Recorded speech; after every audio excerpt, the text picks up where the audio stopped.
Good evening, navigators. Good evening, all our coaches and mentees. You're welcome to the book reading review week 4. My name is Shama Peters and I'll be the anchor today. As we all know, we are currently reading a book, The 7 Habits of Highly Effective People by Stephen Richard Covey.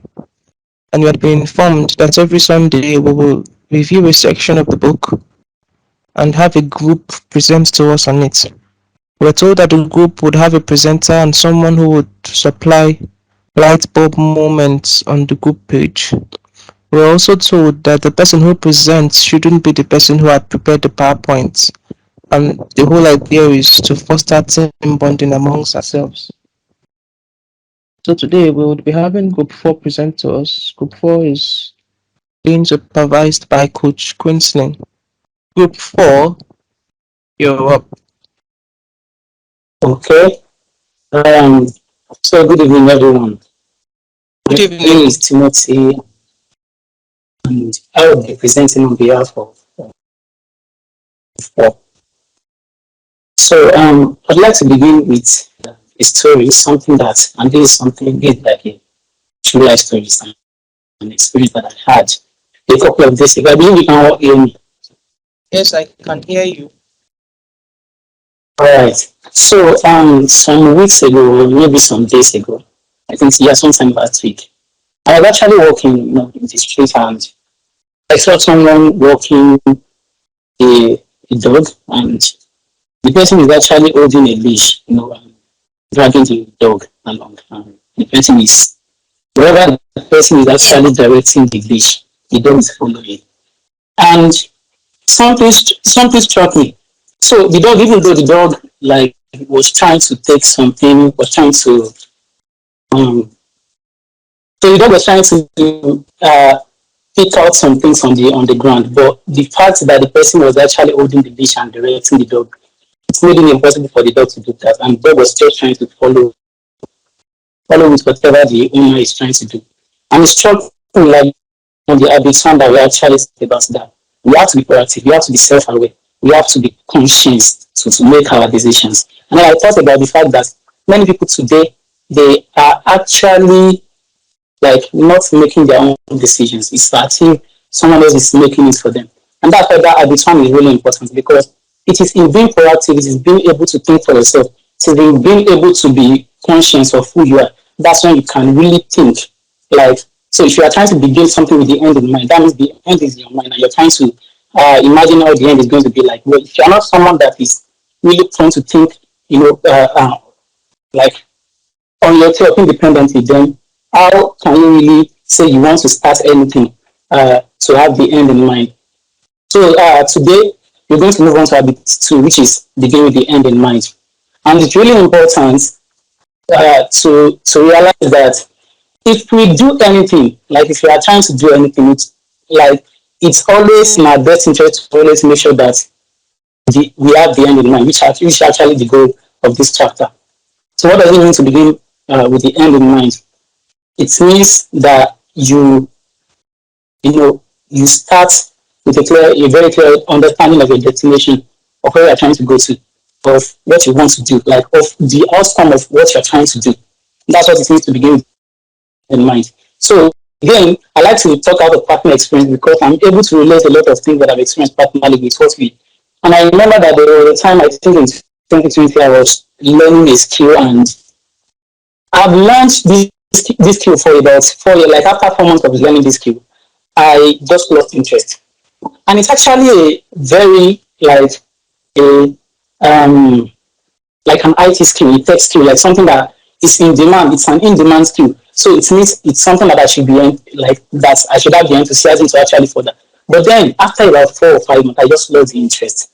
And I kept asking myself that why was that? So I realized that I didn't have an end in mind. Of course, it's of recent that I was able to piece that together anyway. But I had a clear understanding of the whole thing because I was like, okay, I just didn't really have interest in this thing. But if I had actually imagined that, like, at the onset of trying to say, okay, of making the decision to actually learn that skill, and I've thought about what do I want to use this skill for, then it should have been way much more easier for me to really to even follow through, In fact, at that particular point where it seemed as if I didn't have any motivation, because having end in mind, it tells you something about it, gives you a reason why you're doing what you're doing.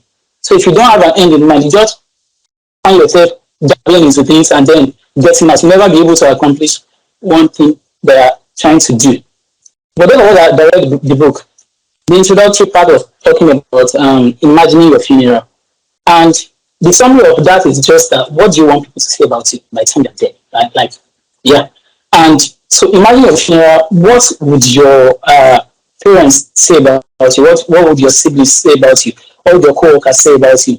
And that's really significant, because if we really, like, for any of us that did the exercise, I mean, most of us must have even done something like that before, because we realize that whenever you are, for some of us that have been in a funeral before, if you're at a funeral, you come to terms with life, that really, like, we have a limited time, and it's really important to make the most of things. And you think different. Everybody thinks different at a funeral.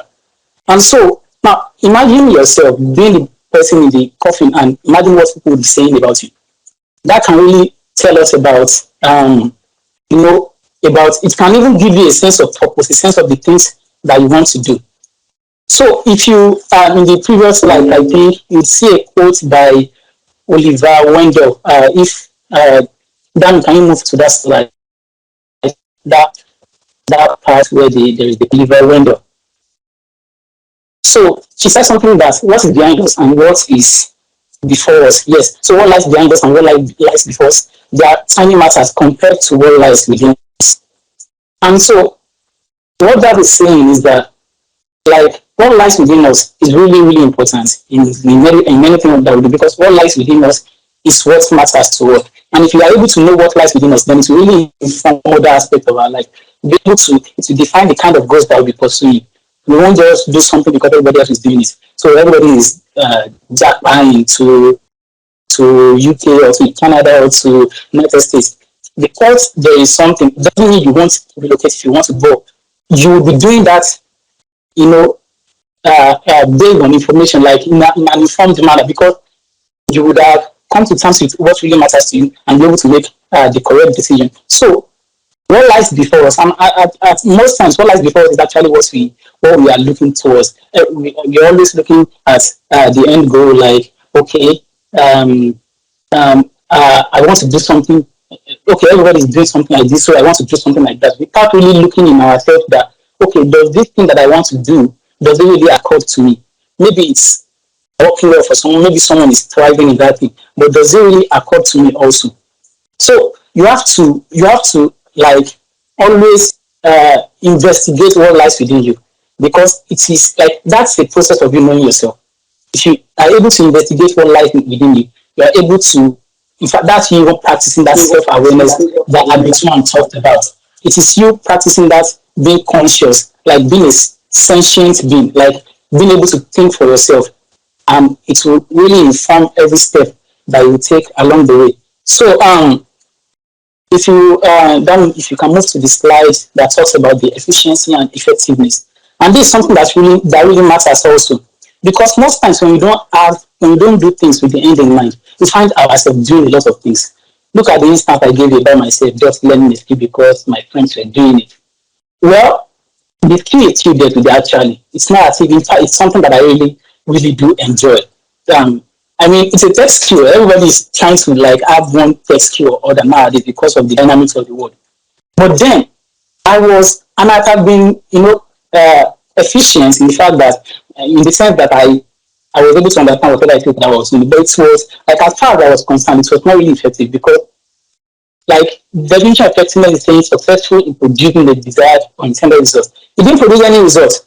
Not to even talk of a desired or intended result, because I can even tell you that what I'm doing right now doesn't even have anything to do with what I was learning that time. And it was all because I was not thinking about the end in mind. I was just doing something because everyone else was trying to do it. So when we are able, the next slide, please. When we are able to have this mindset of beginning with the end in mind, then we'll be efficient. In fact, that's when we'll be truly effective because you only be doing the things that are important. You would have a different perspective. You would like whatever it is that you're doing, not only will you become effective at it, if you keep at it, you will become efficient only. So also beginning with the end in mind is based on, in fact, it touched on several things. And another thing is the fact that everything are created twice. Like all things are created twice, and that's the principle, by the way. But then, I mean, look at it. For every tall buildings that you see in, say, in Victoria Island, in Lagos, for instance, or in Dubai, there is usually a framework, like a blueprint or like a plan. And you can't just say, oh, I want to be the tallest skyscraper in the world without having a plan, like without even knowing what you want it to look like. And so it is in knowing what you want it to look like, that's when you are able to then like formulate a plan and and make sure that everything works right. And each time I see a building collapse, a tall building collapse, it's always a sad situation because you know that there must have been an error when it comes to the fourth creation. But now, even about human, about ourselves, it is important that we take the responsibility for the fourth creation because one of the things the author mentioned is the fact that we don't really have as much control on the first creation, really. But then you can take responsibility for it. In fact, you have to take responsibility for the first creation. You can't just, and we know that this is an error that a lot of people fall into nowadays. Like you see, in fact, from personal experience, I've seen a parent that wants the daughter to study law just because the father wanted to study law at that time. And I know that we have similar stories like this. But then, so the person might not even, we have instances of people who went to the university, to college, and they had the best grade. They came out with the best grade. But then, the moment they graduated from school. They just went out to maybe singing, maybe an artist or something. And they are doing things that are called to be.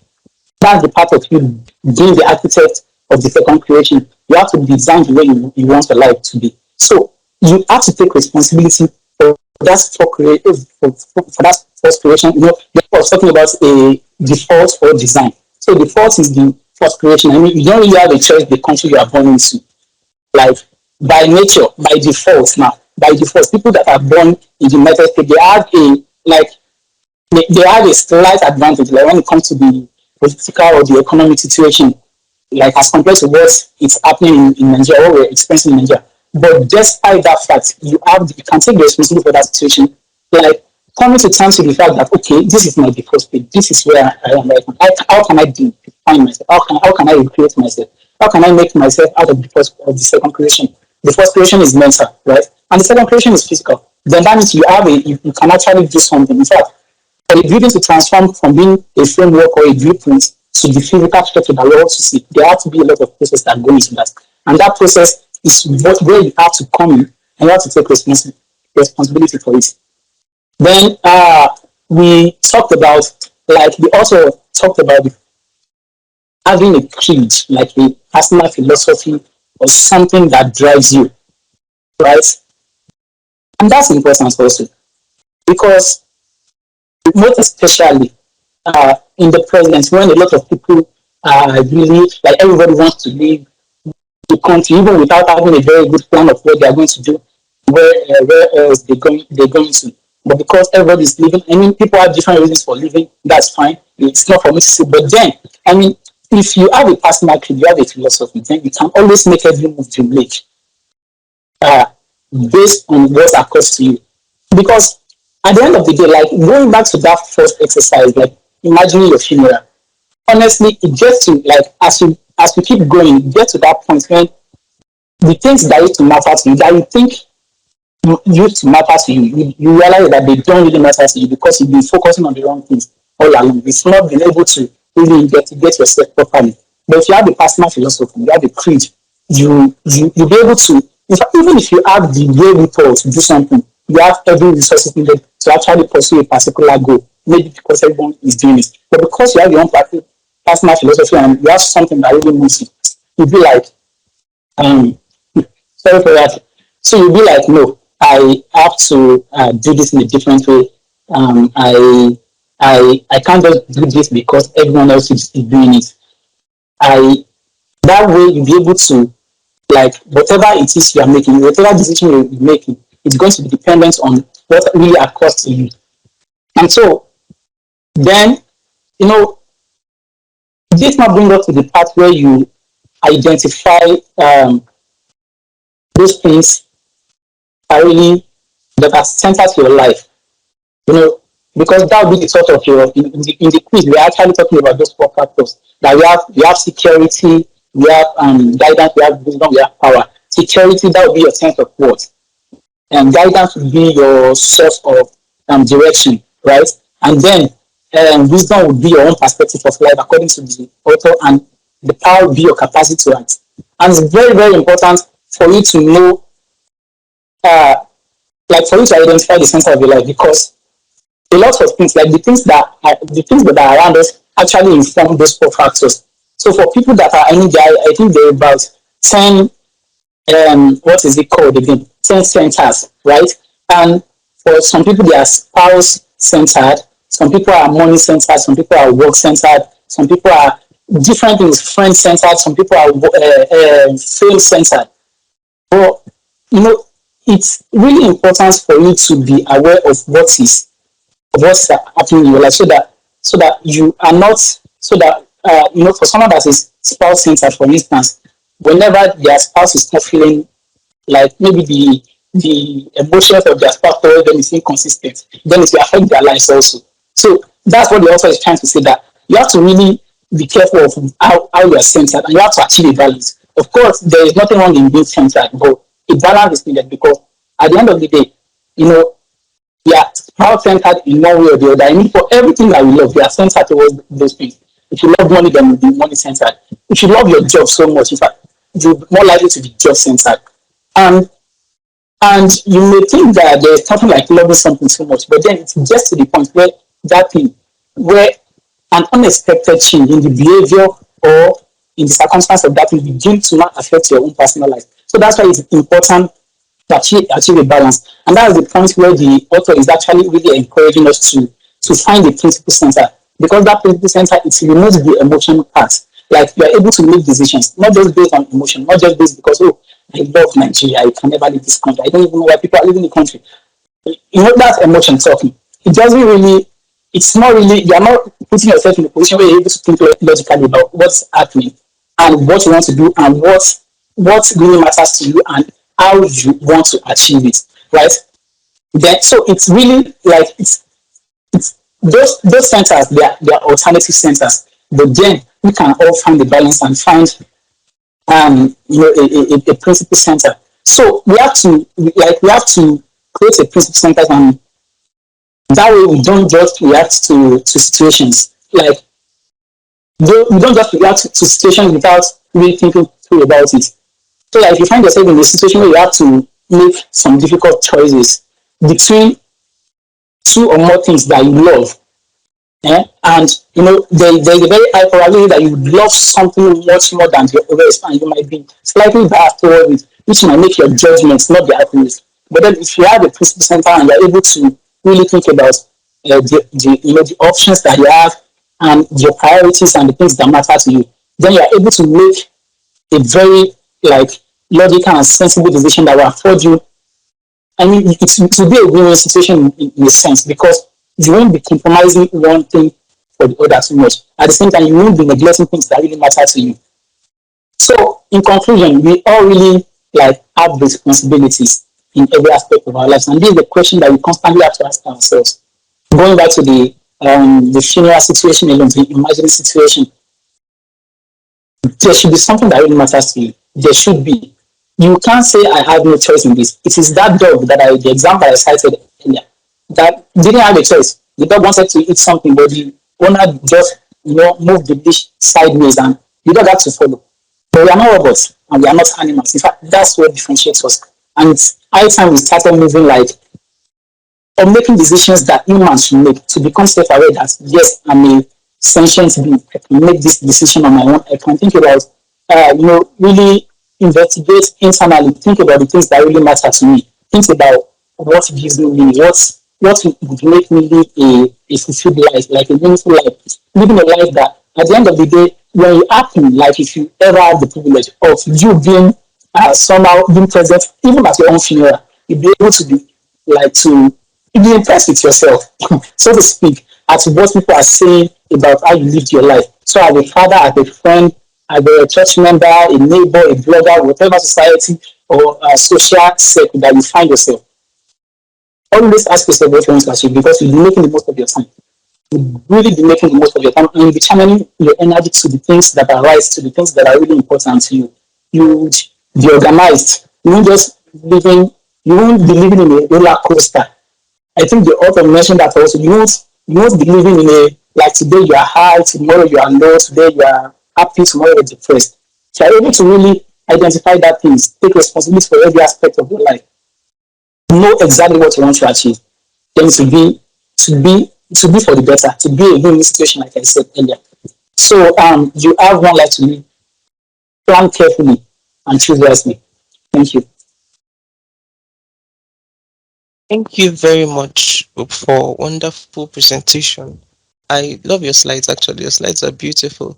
I also love that you gave us the imagery with your life experiences when you started. You talked about several personal experiences. I also love that because it helped to drive it home properly in the context um of someone who is in our age group and who is in our context, like in Africa, Nigeria. Thank you very much. Thank you very, very much.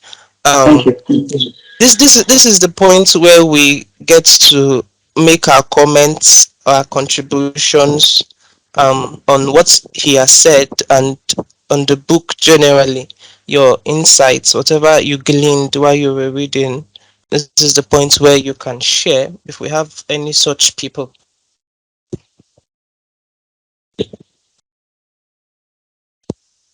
Or you might want to also ask Well, questions.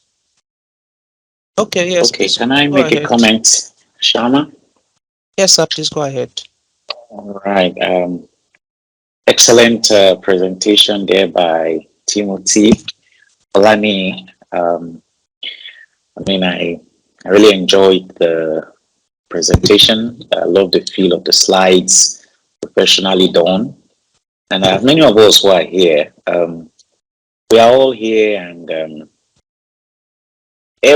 we are to learn from everything. And what I expect is that some people may want to meet Timothy and want to request for um, how he does slides. I want to know how to do this kind of beautiful slides that you have done.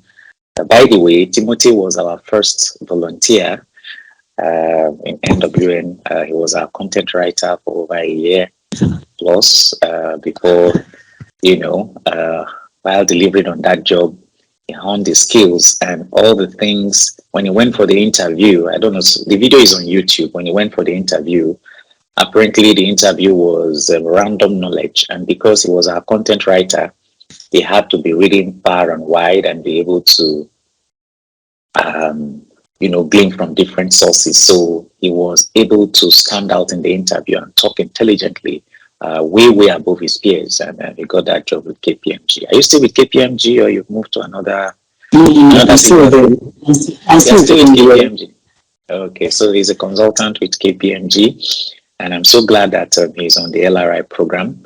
And he has a lot to offer us. And like I said, we are a community of great people and it's not just about Noel.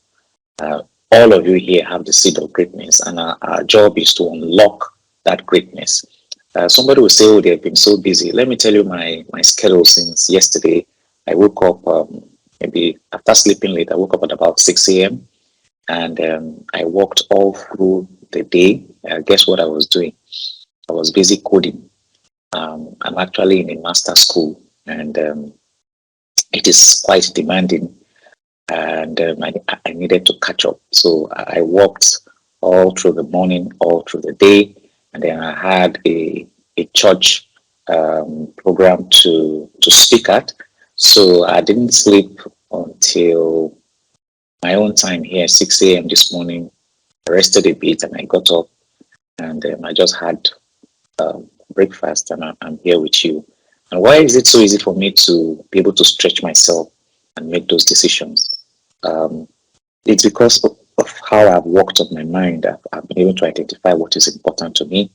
I've been able to see the end from the beginning. Why is a 46, 47-year-old man stressing himself, coding, learning Excel, and all that kind of stuff? I was actually doing what they call Excel modeling, using Excel to model sales and also using it to to forecast and model, the profit of business. This is way off my technical training. But like I always tell you people, everything we are asking you to do, we ourselves have taken an oath to also stretch. So if at my age and where I am in life, I'm not doing all this because I'm like looking for a job or what to eat. And you see me here, I'm present. I'm here to learn, and I've learned a lot. I've read this book before. I just want to challenge our young people. We need to be able to stretch. We need to be able to make the necessary sacrifices to create a future for ourselves. Enough of the pleasure, enough of the comfort, enough of the convenience. We have to be ready to stretch ourselves.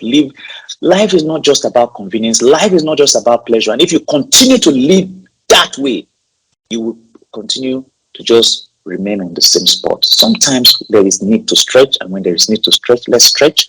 I'm so happy some of us have been able to make it here today, but I know there are 1,001 excuses why many people will not be here. And if there are people that will have excuse, maybe I should have had one. I'm here because I've been able to define my core, what is important to me. The things that matter the most must never suffer at the expense of the things that matter the least, because I believe that my own greatness lies in how many people I'm able to make great. So this is so important to me. And NWN as a platform has been created to make you great and to make other people great, because we know that your own greatness cannot be total until you are making others great. That's what the LRI program is all about. And I want us to plug into this. I cannot over communicate this vision, but we are building legacies. What we are doing today. If I am no more today, if people will have to speak about me when I'm dead, you guys are going to do the talking. And who's going to be talking about you? I think these are things that we need to think about, and we should stretch ourselves to do what is needful, whether it's convenient, whether it's not convenient. So this is just my pep talk for us again today. I want us to be charged. I want us to be motivated. I want us to push ourselves beyond the limits and be our best. So thank you very much, Timothy. Thank you very much, Group 4. I can see that you guys have put in the work, and God bless you. Thank you very much, sir, for your contributions. Any other contributions or comments or questions as regards what was discussed? If you don't have, I myself was deeply impacted while reading the book, and was also really impacted from their presentation. So as is customary of me, I would just go ahead and share all my insights until I'm interrupted or until we have to close the meeting. So, Please as go we did do ahead. now. Go ahead. As we did The do more you now. say it, the more you say it, the more it becomes a part of you, the more it becomes you. So as many of us, some of us are not even reading the book. We're just showing up. You have to make the effort to read this book. It's about you. He's not reading it for anybody. It's about you. So Shama, if there's nobody to talk, use all the talk time and read and consolidate on what you know. Please Okay. go ahead. Good evening. Sorry, let me interrupt you, Shama. Good evening. Okay, good And well evening. done. Good evening, sir. Good evening, Pastor Neil. Thank you for always being available on the. Hi, hi, Queensland. Yeah, well Hey. done, sir. Okay. Mhm. I think for me the most important thing is you can have all the knowledge, you can read all the books, but the most important thing is what do you do? What are the action points? So I will allow Shama to say the things he wants to say, but for me the most important thing is what am I taking away from this presentation? What can I start doing immediately? There's an aspect of the book that talks about having your creed, having your set of principles that you're going to live by. Um, Someone said you walk by common sense. You don't really, I mean, everybody that has common sense knows it's left from right. You walk by common sense. You run by principles. you're run by principles, and then the person said you fly by instructions. That is now bringing the godly aspect into it. You fly by instruction. If you look at this particular slide, go back to that slide. No, the one that Quincy, has a impact. if you can, hello, Quincy, if you can put on your video, it would help for when we want to produce some of the things you're saying. So please, as always, plan to have our videos on so that if we need to do the re-edit the videos, we can have your I didn't face. plan myself before. Okay, let Okay. me just put on my video. Yeah. Can you see me now? Okay. So I was saying that you work by common sense, you run by principles, and then apply by instructions. So, but let's start. Let's move it beyond the level of common sense. If you begin to have principles that you live your life by, then your life will begin to make a difference. So you might want to this night do something, develop a personal mission statement, a philosophy or creed. It's not something you can do in one day. It's something that you okay on different aspects of your life, on the spiritual aspect. What do I really believe? What are the things I have to do every day concerning my career, concerning my relationships, concerning my finances? These are the most important parts of the HLRI program. What action points can I begin? What do I really believe, and what can I start doing? So don't just enjoy the presentation and sit back and continue as usual. Begin with the end in mind. What do you want to achieve in your finances, for instance, in your spiritual life, for instance, in your career, for instance? Those are your end points. Then you begin to work your way to that. It's like you already know the answer. So you now work from where you are to ensure that you get to that destination. And you have to start now. I think the most important thing I want to say is start now. Start today. What can you do today? It's not enough to say I enjoyed the presentation. So what can I do today? And I know that as we begin to push ourselves, thank you, Pastor Noble, for being a very good example in that regard. To stretch ourselves, we would, we would be glad at the results that follows, and that's a good way to live. So thank you, everyone. I'll stop there. Thank you very much, Auntie Queen, for your contributions. I hope we got that. You can start now. Actually, you can begin now. You can take action now. The whole point of everything we are doing is so that you are triggered to start now, and it's never too late. It's never we're still youths for crying out loud. So if somebody like Pastor Noel can still be at his toes, pushing himself, I mean, what do we have to say as youths? So let no one be discouraged.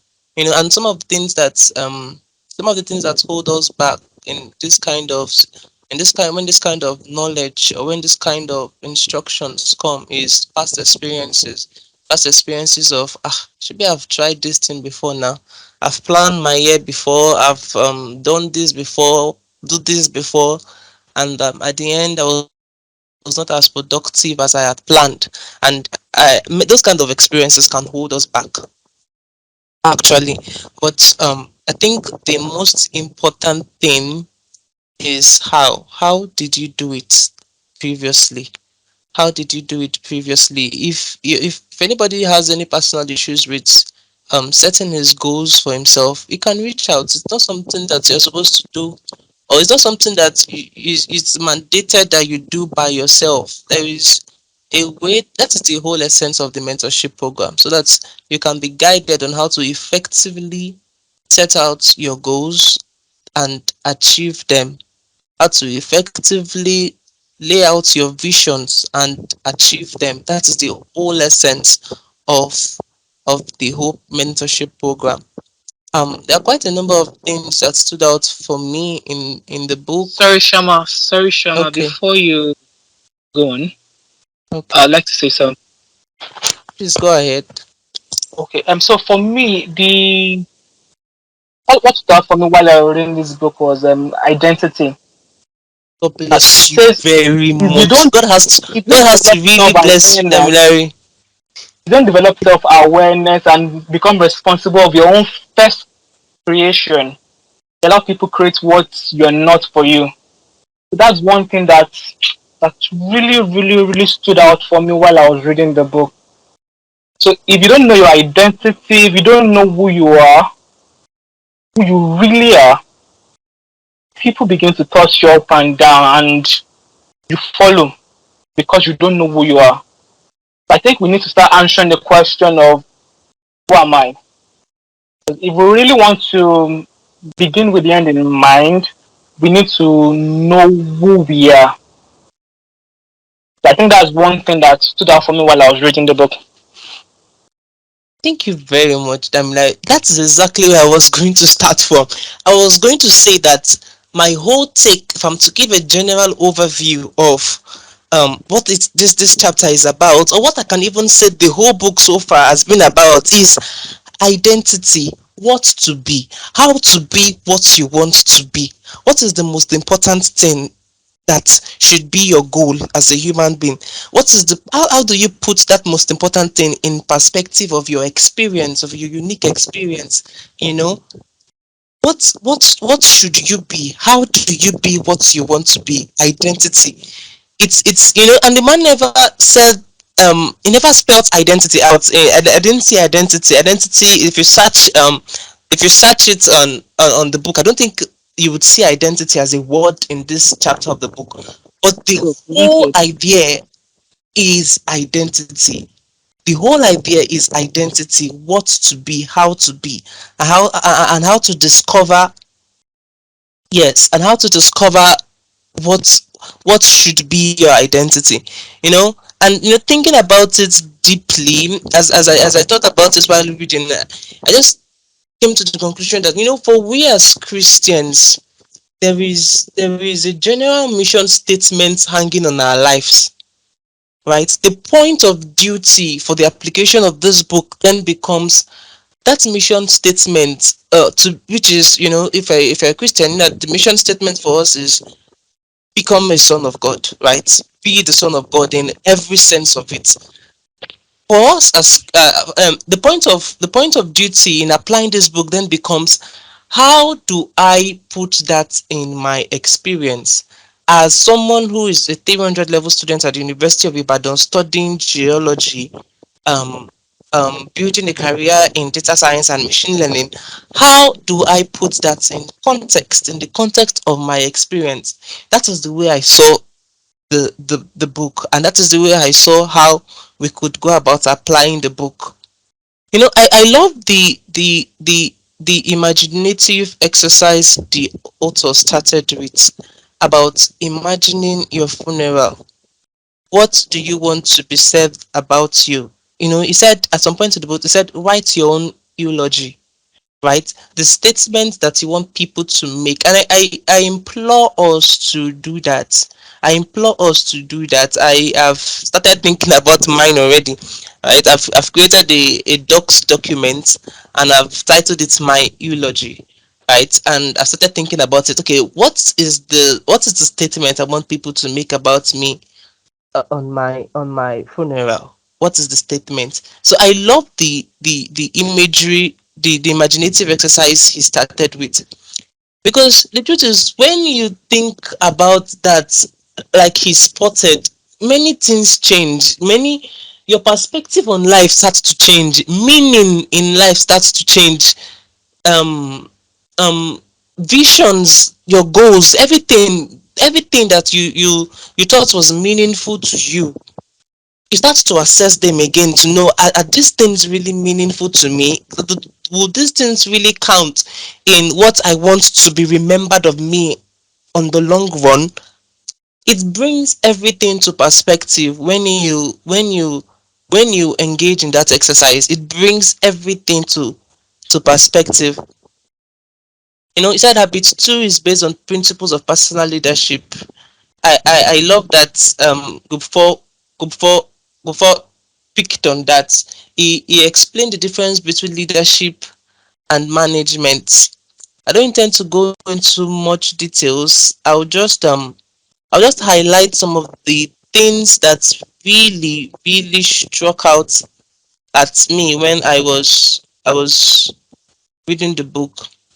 Okay, so he shared this experience of this past Egyptian president, um Anwar Sadat, and this man was was one of those people who are chauvinists, right? They believe their sect is better than some sects, or they believe that a certain sect of people don't deserve to exist. So it was a brutal hater of Israel, and he said he had been nurtured, reared, and deeply scripted in hatred for Israel. He would make statements on national television: "I will never shake the hand of an Israeli as long as they occupy 1 inch of Arab soil.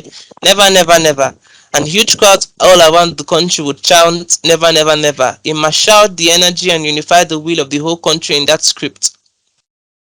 But then it goes on to talk about how this man later rescripted himself. How he later um altered his perspective of Israel and restricted himself against that. He restricted himself. It was a process he had learned when he was a young man in prison, cell 54, a solitary cell in Cairo Central Prison as a result of his involvement in a conspiracy plot. He learned to withdraw from his own mind and look at it as if the scripts were appropriate and wise. He learned how to vacate his own mind and through deep personal process of meditation to work on his own scriptures, to rescript himself. This it struck me because it just modeled to me the power in man, the power that God has given man, the power in man to decide what he wants for himself, to decide his identity, to decide how he would be, what he would be. There are many other things that struck at me in this chapter, but our time is fast spent, so I would just give the announcements and share us on to continue reading the book. So thank you very much, Group 4. Thank you very much, Group 4, for your presentation. It was a wonderful one. It was informative.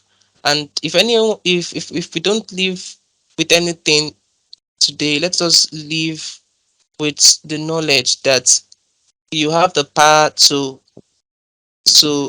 decide for yourself what you want to be, how you want to be, and you can start now. You can start today. You can start now, and you're never too late. So for next week, we would be having Group 5, and Group 5 is being supervised by um 5 is being supervised by, I think, Pastor Noel. Yes, Pastor Noel. Pastor Noel is the supervisor for Group 5, and their chapter is Habit 3, put first things first. The coach, the mentees in that group are Eniola Jimmy Shodigbe, Samuel Corey, Isaac Iwonondo. Please and please, I think I saw Sister Eniola in the meeting today. And yes, I can see Bro Isaac in the meeting also. Please, we implore you to prepare very well against next week's presentation. We would expect a wonderful presentation, nothing short of what we had today. And please, we implore every other person to read the book, jot down your insights, come prepared, come like you are the one going to present. Come with your insights, come with your comments, come with your observations. Maybe you object to something. Engage the material, please. Engage the material. And with that said, we would call it a day today. Thank you very much, everyone that showed up. God bless you. Good night. All right, good night. Thank you, everyone. Okay.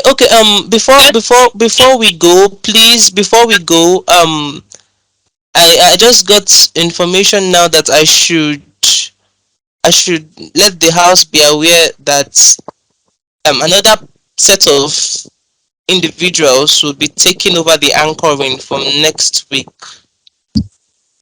So yes, please just be prepared. I'm not going to be the one anchoring from next week onward.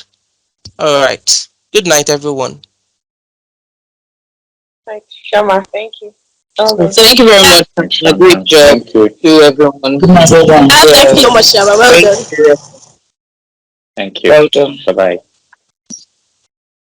Good night, sir. Good night, everyone.